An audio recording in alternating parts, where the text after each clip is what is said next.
The year was 1938. The world teetered on the precipice of war, but in the sleepy, quaint town of Hollow Creek, a different kind of darkness was unfolding. A darkness that crept in through the telephone wires and whispered chilling secrets into the ears of unsuspecting residents. An unnerving silence hung over Hollow Creek, a silence soon to be shattered by the shrill ringing of telephones at the stroke of midnight, heralding the arrival of an eerie mystery that would forever etch itself into the town's history. The townsfolk, used to the quiet rhythm of rural life, were both terrified and inexplicably drawn to these late-night calls. The once peaceful community, bound by trust and familiarity, now trembled with suspicion and fear, their lives irrevocably intertwined with the sinister enigma of the phantom phone calls. It began subtly, almost innocently, like a whisper carried on the wind. A wrong number here, a hang-up there, easily dismissed as pranks or crossed lines. But these isolated incidents soon morphed into a relentless wave of terror, washing over the small town with increasing frequency and intensity. The calls always came after midnight, the darkness amplifying the fear. A raspy voice, barely audible, would send shivers down their spines. It whispered cryptic messages, ominous warnings, and sometimes, most terrifyingly, uttered the names of those who would soon meet an untimely end. The phone calls, devoid of any identifiable pattern or logical explanation, became an insidious presence in the lives of the townsfolk, their unseen caller, a harbinger of doom. At the heart of this unsettling mystery lay the Palmers, a respected family residing in a creaky Victorian mansion at the edge of Hollow Creek. The patriarch, Edward Palmer, was a stern yet well-regarded businessman. His wife, Eleanor, a pillar of the local church. Their daughter, Iris, was a beautiful young woman, her innocence a stark contrast to the darkness that had enveloped their lives. It was Iris who received the first of the truly terrifying calls. A raspy voice, cold and emotionless, whispered, "Beware the full moon, Iris. It casts long shadows." 2 days later, on the night of a full moon, a fire erupted in the Palmer's barn, killing their prize-winning stallion. Fear turned to panic. Coincidence, or something far more sinister? The fire at the Palmer residence sent shockwaves through Hollow Creek. The once dismissed phone calls were now a subject of hushed whispers and fearful speculation. Theories abounded, each more outlandish than the last. Was it a disgruntled farmhand seeking revenge?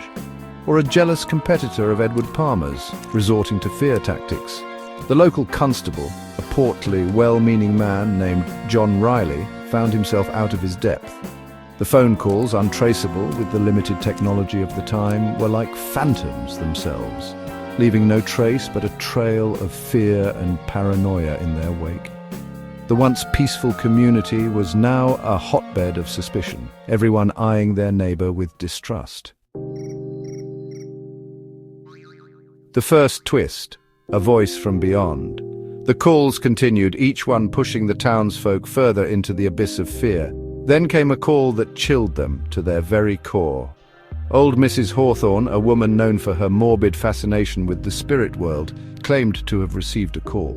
It wasn't the raspy voice, she swore, but the voice of her deceased husband warning her of a grave danger lurking in Hollow Creek. Many dismissed her claims as the ramblings of an old woman, but the seed of doubt had been sown. Could the phone calls be something more than the work of a human hand?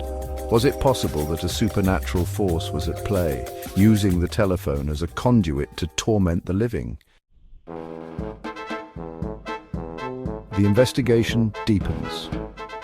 The rumors of supernatural involvement drew the attention of Robert Thorne, a renowned paranormal investigator from the city. Skeptical but intrigued, Thorne arrived in Hollow Creek, determined to unravel the mystery.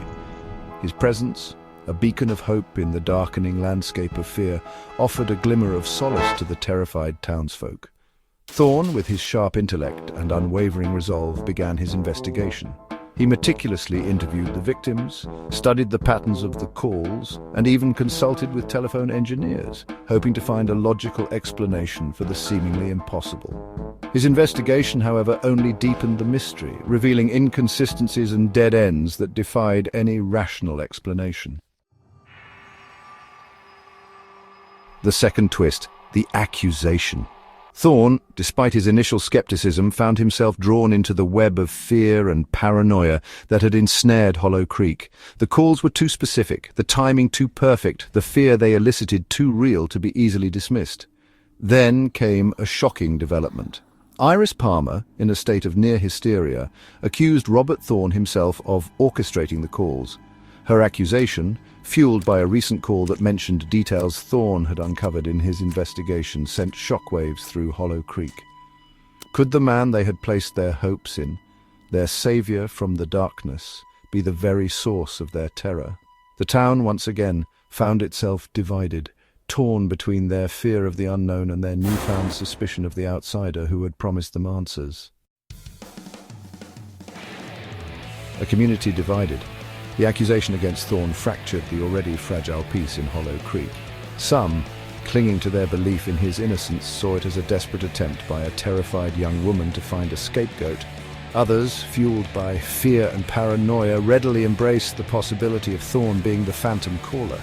The once strong sense of community, shattered by suspicion and mistrust, gave way to an atmosphere of fear and paranoia.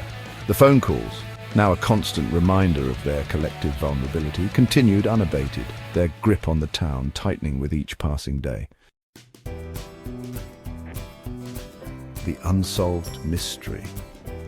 The mystery of the phantom phone calls of Hollow Creek was never truly solved. The calls abruptly stopped as mysteriously as they had begun, leaving behind a trail of unanswered questions and a community forever scarred by the experience.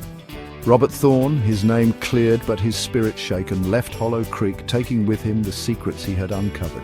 Was it a cruel prank, a supernatural entity, or something far more sinister? The truth, lost to the passage of time, remained elusive, a chilling reminder of the darkness that can lurk beneath the surface of even the most idyllic community. The phantom phone calls of 1938 became a chilling legend whispered from generation to generation, a testament to the enduring power of fear and the mysteries that continue to haunt the human psyche. Don't forget to smash the like and subscribe for more spine-chilling stories from Mystery Matrix.